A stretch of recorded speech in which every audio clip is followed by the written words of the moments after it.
Panorama de la Bible. Cette émission parcourt les 66 livres de la Bible, de la Genèse à l'Apocalypse, selon l'ordre chronologique de l'histoire.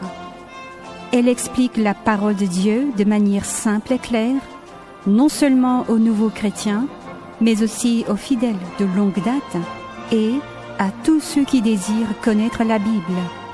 Du Jardin d'Éden au mont Sinaï, du mont Sion au mont Calvaire, jusqu'aux nouveaux cieux et à la nouvelle terre, où coule le fleuve de vie. Nous vous invitons à participer à ce grand voyage de foi. Les guides de ce voyage sont le pasteur Sandine Lee et la missionnaire Unzipa.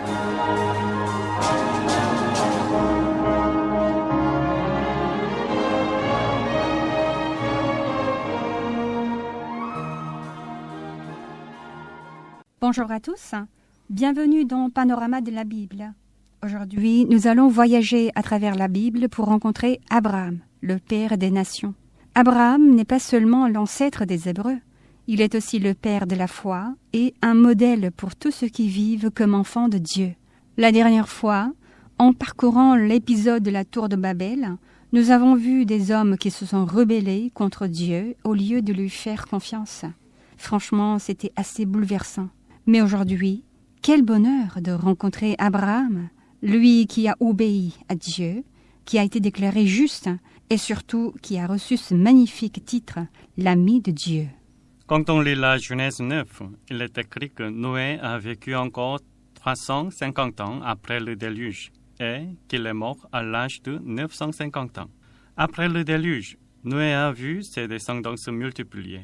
Au début, il était heureux de voir ses descendants avoir des enfants et se multiplier selon le commandement de Dieu. Mais malheureusement, parmi eux, certains ont désobéi à Dieu. Il a sans doute aussi entendu parler de Nimrod, son descendant, qui a entraîné à construire la tour de Babel dans leur rébellion contre Dieu. Quand Noé a appris cela, qu'est-ce qu'il a dû ressentir dans son cœur? Quand Noé a vu Nimrod ne pas faire confiance à Dieu et se rebeller contre lui, n'a-t-il pas dû lui adresser de sévères avertissements? Si Noé a été reconnu comme un homme juste devant Dieu, je pense qu'il a certainement dû le faire. En voyant l'orgueil et la méchanceté de Nimrod, Noé a sans doute repensé à l'époque corrompue d'avant le déluge et son cœur a dû être profondément attristé. Comme témoin du terrible jugement qui avait balayé toute la terre, voir ses propres descendants oublier le jugement de Dieu et se rebeller de nouveau contre lui, devait être pour Noé une souffrance et une tragédie impossible à exprimer avec des mots. Après le déluge, tout comme de jeunes pousses sont sortis de la terre, le péché des hommes a lui aussi recommencé à grandir. Devant cette réalité, le cœur de Noé a certainement dû devenir très lourd. Et ce n'est pas tout. Noé a sans doute ressenti un profond sentiment de responsabilité en voyant Dieu descendre sur la terre pour juger directement l'orgueil et la rébellion des hommes. Noé a vécu toute sa vie avec ce poids dans le cœur. Puis, lorsqu'il avait environ 890 ans, Abraham est né parmi les descendants de Sem. Pasteur, est-ce qu'Abraham a pu rencontrer Noé en grandissant? Eh bien, la Bible ne parle nulle part d'une rencontre entre eux. Donc, nous ne savons pas vraiment s'ils se sont rencontrés. Quand Abraham est né, l'épisode de la tour de Babel était déjà passé. Les langues avaient été divisées et les peuples commençaient déjà à se disperser dans plusieurs régions. Alors, je pense qu'il devait être assez difficile pour Abraham et Noé de se rencontrer. Comme je l'ai dit la dernière fois, Abraham est né et a grandi à Charan. Noé, lui, a probablement continué à vivre dans la région où se trouvait le mont Ararat après le déluge. Même si ces deux endroits étaient assez éloignés l'un de l'autre, Abraham a certainement grandi en entendant parler de Noé. Il a sans doute entendu raconter qu'un grand déluge avait couvert la terre, ce qui s'était passé à cette époque, et que, au milieu de cet événement terrible, Noé avait été sauvé par la grâce de Dieu. Le Noé, dont Abraham entendait parler depuis son enfance, est mort lorsque Abraham avait 60 ans. Pasteur, la Bible dit qu'Abraham a vécu à Ur en Chaldée avant de partir pour Charan. Et elle dit aussi que Haran, le frère d'Abraham, est mort dans son pays natal, à Ur en Chaldée. Est-ce que cela veut dire qu'Abraham et tous ses frères sont nés à Ur en Chaldée? Beaucoup de personnes peuvent se tromper en lisant ce passage. D'abord, lisons ensemble le passage qui parle de la mort de Haran, puis je vais l'expliquer. Genèse chapitre 11, versets 27 à 32. Voici la postérité de Térach. Térach engendra Abraham, Nachor et Haran. Haran engendra Lot, et Haran mourut en présence de Térach, son père, au pays de sa naissance, à Ur en Chaldée. Abraham et Nachor prirent des femmes. Le nom de la femme d'Abraham était Sarai, et le nom de la femme de Nachor était Milka, fille d'Haran, père de Milka et père de Gisca. Sarai était stérile. Il n'avait point d'enfant. Térach prit Abraham, son fils, et Lot, fils d'Haran, fils de son fils, et Sarai, sa belle-fille, femme d'Abraham, son fils. Ils sortirent ensemble d'Ur en Chaldée pour aller au pays de Canaan. Ils vinrent jusqu'à Charan, et ils y habitèrent. Les jours de Térach furent de 205 ans, et Térach mourut à Charan. Pour répondre directement à votre question, Abraham et Nachor sont nés et ont grandi à Charan. Plus tard, Térach a quitté Charan avec sa famille pour aller s'installer à Ur en Chaldée. C'est là que Haran est né. Térach regrettait sans doute sa ville natale de Charan. Alors, lorsqu'un nouvel enfant est né, il lui a donné un nom proche de celui de sa ville d'origine, Haran. En grandissant, Haran s'est marié à Ur en Chaldée et il a eu 3 enfants. Mais sans qu'on sache vraiment pourquoi Haran est mort avant son père Térach. Dans l'Antiquité, il existait une coutume selon laquelle, lorsqu'un homme mourait en laissant des enfants non mariés, ses frères prenaient soin d'eux. C'est pour cela qu'Abraham a vécu avec Lot, le fils de Haran, et que Nachor a épousé Milka, la fille de Haran. Quant à Gisca, le dernier enfant de Haran, la Bible ne donne pas plus d'informations à son sujet. Nous ne savons donc pas ce qu'elle est devenue par la suite. Certains spécialistes de la Bible pensent que Gisca était un autre nom de Sarah. Autrement dit, selon eux, Gisca et Sarah seraient la même personne. Mais cette idée ne repose sur aucun fondement clair. Sarah, la femme d'Abraham, était en réalité sa demi-sœur. Nous pouvons le confirmer dans le chapitre 20, verset 12 de la Genèse. Alors, pasteur, pourquoi Térach a-t-il quitté Ur en Chaldée pour aller vers le pays de Canaan? Térach était profondément attristé par la mort de Haran. Et pendant ce temps-là, les relations entre Abraham et les habitants de la Chaldée devenaient de plus en plus mauvaises. Avec la mort de son fils et les difficultés avec les gens autour de lui, Térach ne voulait plus rester à Ur en Chaldée. Alors, il a quitté cette ville pour partir vers le pays de Canaan. Pourquoi les relations entre Abraham et les habitants de la Chaldée devenaient-elles de plus en plus tendues? D'après les écrits de l'historien juif Joseph, Abraham parlait avec beaucoup de conviction de Dieu créateur aux habitants de la Chaldée. À cette époque, les habitants d'Ur en Chaldée ne connaissaient pas le Dieu créateur. Ils adoraient plusieurs idoles, et surtout le dieu de la lune. Mais Abraham, lui, pensait complètement différemment. Quand Abraham observait les astres dans le ciel, il comprenait que, même s'ils semblaient désordonnés, ils suivaient en réalité un ordre précis et régulier. Abraham pensait que cela ne venait pas de leur propre puissance, mais qu'il existait quelqu'un qui les avait créés et qui les dirigeait. Et Abraham avait compris que c'était Dieu. C'est pourquoi il disait aux gens qu'il fallait adorer Dieu seul. Mais les Chaldéens, qui servaient de nombreuses idoles, n'ont pas accepté son message. Au contraire, cela a provoqué de plus en plus de conflits. Finalement, Terach a compris la situation. Il a commencé à ne plus supporter Ur en Chaldée et il a décidé de partir vers le pays de Canaan. Lorsque Terach a quitté Ur en Chaldée pour partir vers le pays de Canaan, il semble que son deuxième fils, Nachor, ne soit pas parti avec lui et qu'il soit resté à Ur. Dans le passage que nous avons lu tout à l'heure, la Bible nous dit qu'il est parti avec Terach. Mais parmi ces personnes, Nachor et sa femme Milkia ne sont pas mentionnés. Ils sont restés à Ur en Chaldée et y ont eu des enfants.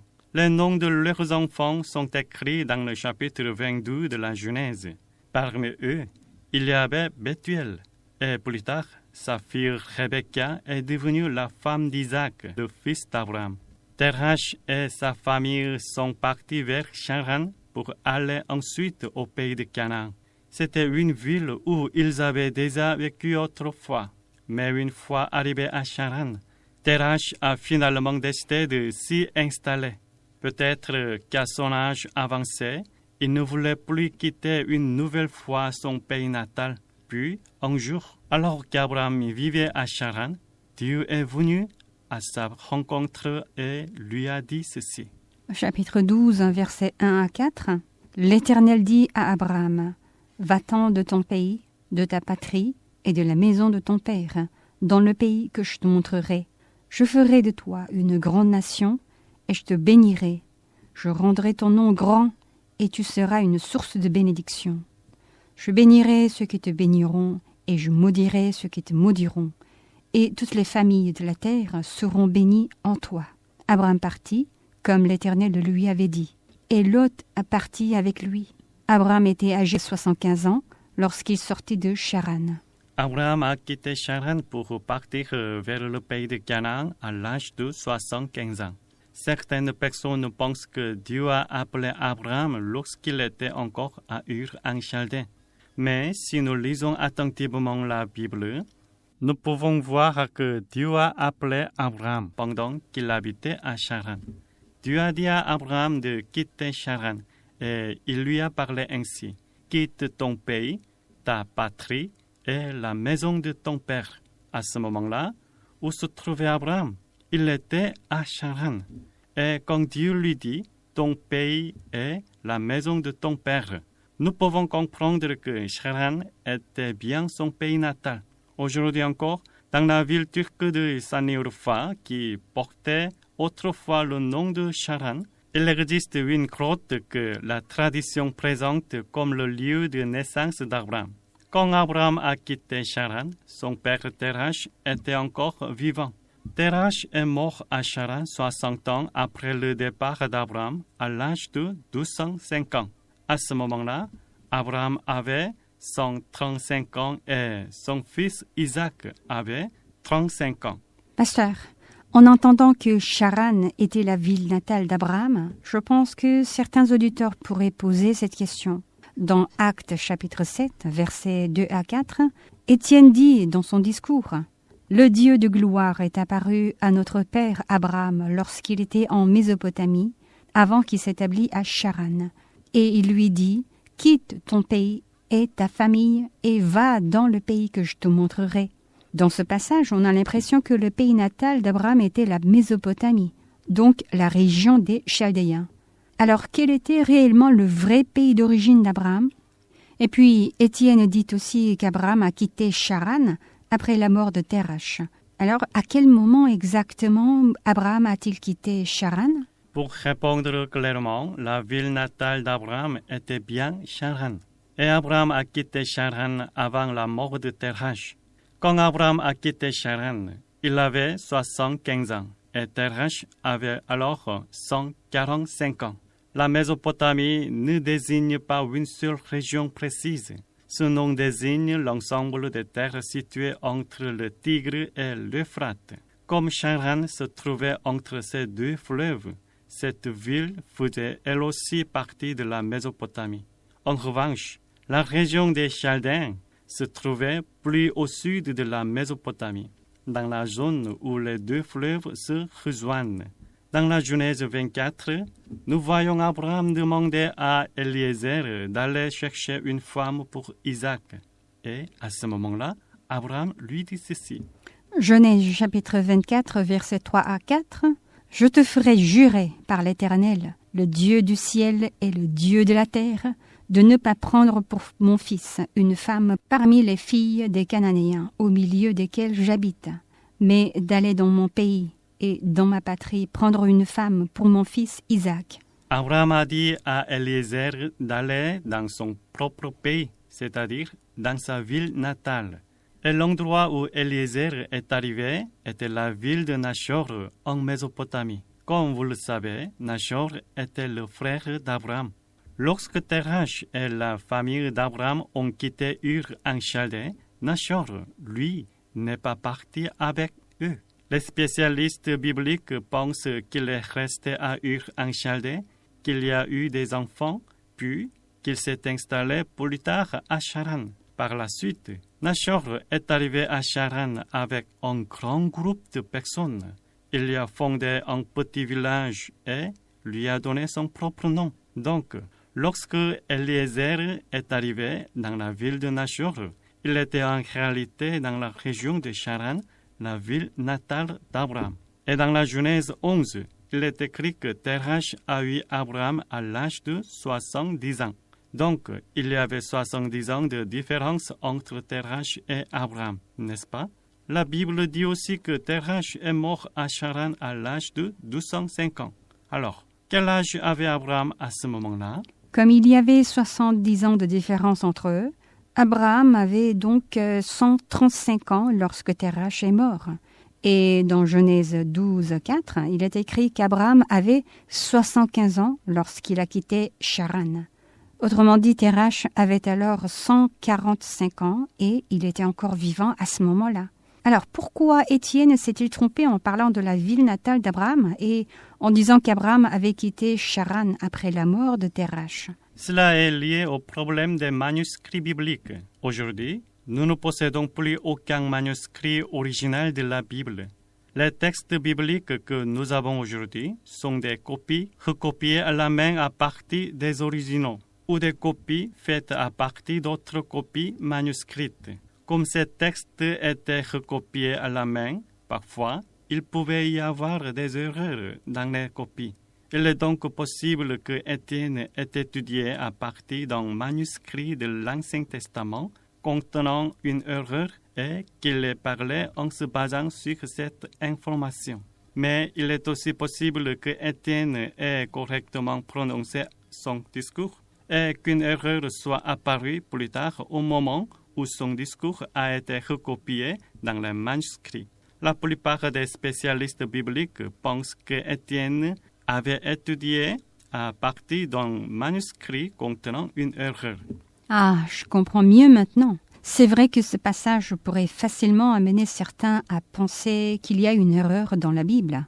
Mais avec vos explications, cela devient beaucoup plus clair. Après qu'Abraham a quitté Charan à l'âge de 75 ans, environ 60 années se sont écoulées avant la mort de Terach. Et tous les événements qui ont eu lieu pendant cette période sont racontés entre les chapitres 12 et 22 de la Genèse. Pendant ces 60 années, il s'est passé énormément de choses. La descente en Égypte à cause de la famine, la séparation avec son neveu Lot qui vivait avec lui, la naissance d'Ismaël et celle d'Isaac, le jugement de Sodome et Gomorrhe, ou encore l'épisode où Isaac a failli être offert en sacrifice. À présent, nous allons découvrir toutes ces histoires une par une en lisant ensemble la Bible. Genèse chapitre 12, versets 5 à 9. Abraham prit Sarai, sa femme, et Lot, fils de son frère, avec tous les biens qu'ils possédaient et les serviteurs qu'ils avaient acquis à Charan. Ils partirent pour aller dans le pays de Canaan, et ils arrivèrent au pays de Canaan. Abraham parcourut le pays jusqu'au lieu nommé Sichem, jusqu'aux chênes de Morée. Les Cananéens étaient alors dans le pays.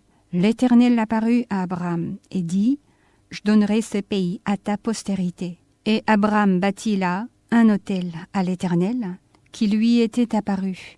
Il se transporta de là vers la montagne, à l'orient de Bethel, et il dressa ses tentes, ayant Bethel à l'occident et Haï à l'orient. Il bâtit encore là un autel à l'Éternel, et il invoqua le nom de l'Éternel. Abraham continua ses marches, en s'avançant vers le midi. Pasteur, on dirait qu'Abraham était un homme riche et qu'il avait aussi beaucoup de personnes avec lui. Selon un livre historique écrit par Nicolas de Damas, on trouve ce témoignage. Abraham arriva du pays situé au-dessus de Babylone, dans la terre des Chaldéens, avec une armée. Bien qu'il fût étranger, il gouverna Damas, mais longtemps après, il quitta cet endroit avec son peuple pour entrer dans le pays de Canaan.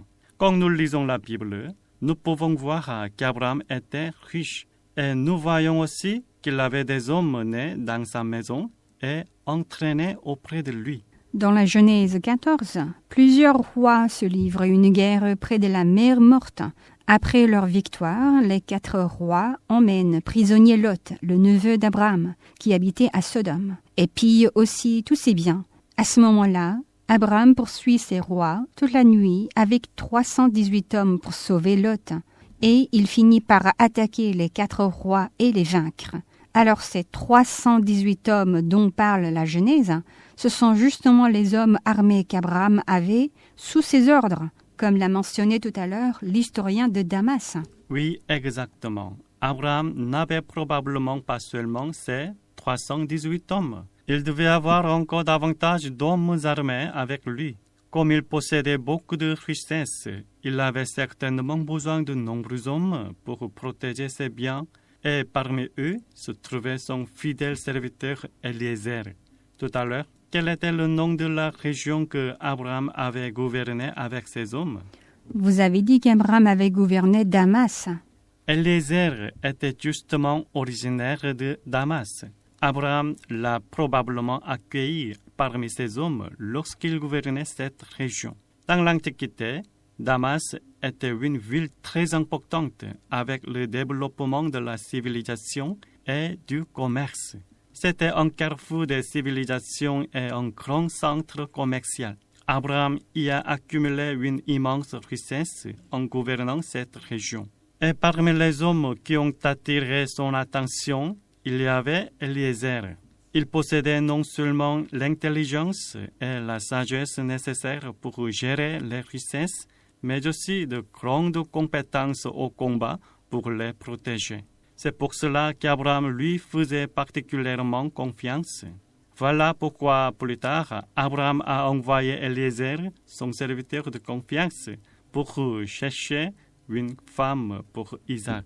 Abraham est parti vers le pays de Canaan avec sa femme Sarah, son neveu Lot, toutes ses richesses, ainsi que ses hommes armés et ses serviteurs. Mais dans ce pays vivaient déjà les descendants de Canaan, le fils de Cham. Lorsque Abraham est arrivé à Sichem, entre le mont Ebal et le mont Garizim, Dieu lui a fait cette promesse. « Je donnerai ce pays à ta postérité. » En entendant cette parole, Abraham a bâti un autel à Sichem et a offert un sacrifice de reconnaissance à Dieu. Puis, il a dressé sa tente entre Bethel et Haï, et il s'est installé dans cette région. La Bible nous dit aussi qu'après avoir dressé sa tente entre Bethel et Haï, Abraham y bâtit encore un autel et offrit un sacrifice à Dieu. Quand on voit cela, on comprend qu'Abraham avait un cœur profondément attaché au Dieu créateur et qu'il désirait servir Dieu seul avec fidélité. À travers la vie d'Abraham, nous pouvons aussi voir que Dieu bénit ceux qui servent Dieu seul et qui obéissent à ses commandements. Panorama de la Bible. La prochaine fois, nous découvrirons ce qui est arrivé à Abraham après son entrée dans le pays de Canaan. Merci à tous de nous avoir suivis aujourd'hui. Que la grâce et la paix de Dieu soient avec vous. À très bientôt pour un nouvel épisode. Pasteur, merci.